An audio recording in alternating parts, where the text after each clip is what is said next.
Mina Benmiled est architecte. Elle nous conduit là où l'Art Nouveau a fait son apparition à Tunis. Et c'est Jean-Émile Resplandy, architecte français, qui le premier adopte ce style en Tunisie. Nous sommes alors en 1900. Cette rue est tout à fait particulière dans la mesure où elle est extrêmement homogène. Le même architecte a construit plusieurs bâtiments et d'emblée, il a adapté le registre de l'Art Nouveau à la Tunisie parce qu'il l'a, disons, orientalisé. Les balcons couverts tissent ainsi leur moucharabier. La tuile vernie borde les toits. Les motifs puisent dans la tradition. La rue Mbarek s'appelle alors la rue Léon Roche, avec notamment le Grand Hôtel de France. Ça, c'est d'origine.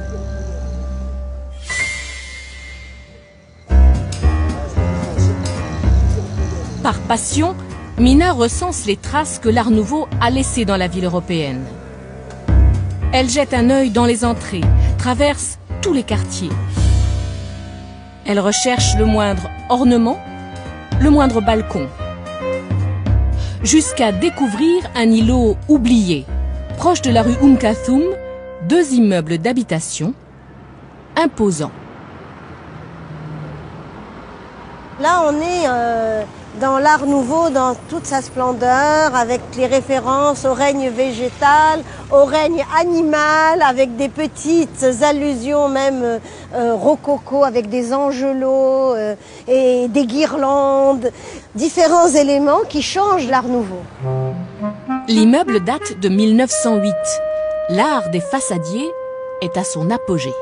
Les moulures montent, descendent, elles accompagnent les ouvertures, elles encadrent les fenêtres.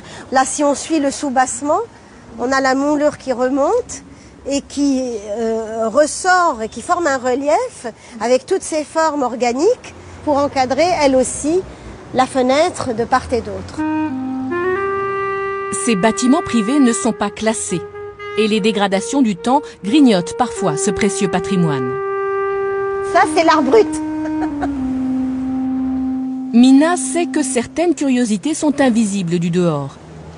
Il lui arrive donc de pousser une porte et qu'apparaisse un vrai travail d'artiste. Quelquefois, on est récompensé. Les voyeurs sont récompensés.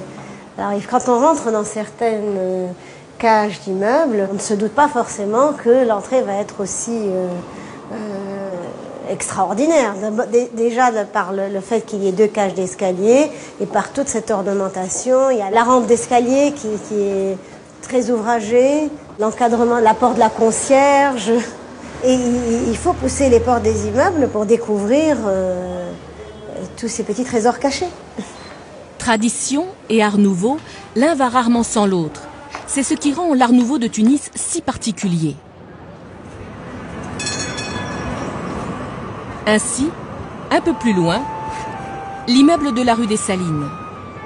Si ses fenêtres sont du pur style orientaliste, l'art nouveau inspire librement ses façades. Les mosaïques grimpent à l'assaut des derniers étages, comme autant de tatouages colorés. Mina nous a promis un autre monument d'art nouveau. Au bord de la trépassante avenue de Carthage, l'immeuble est de fait surprenant. Surprenant, c'est vraiment le terme.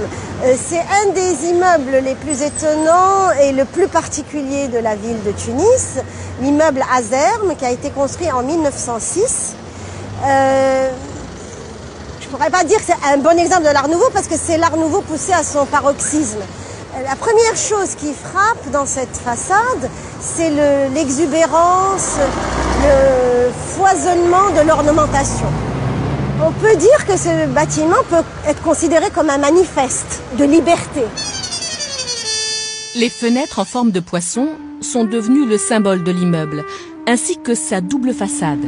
La première pour les porte-fenêtres et la deuxième pour les arcades et les multiples décors.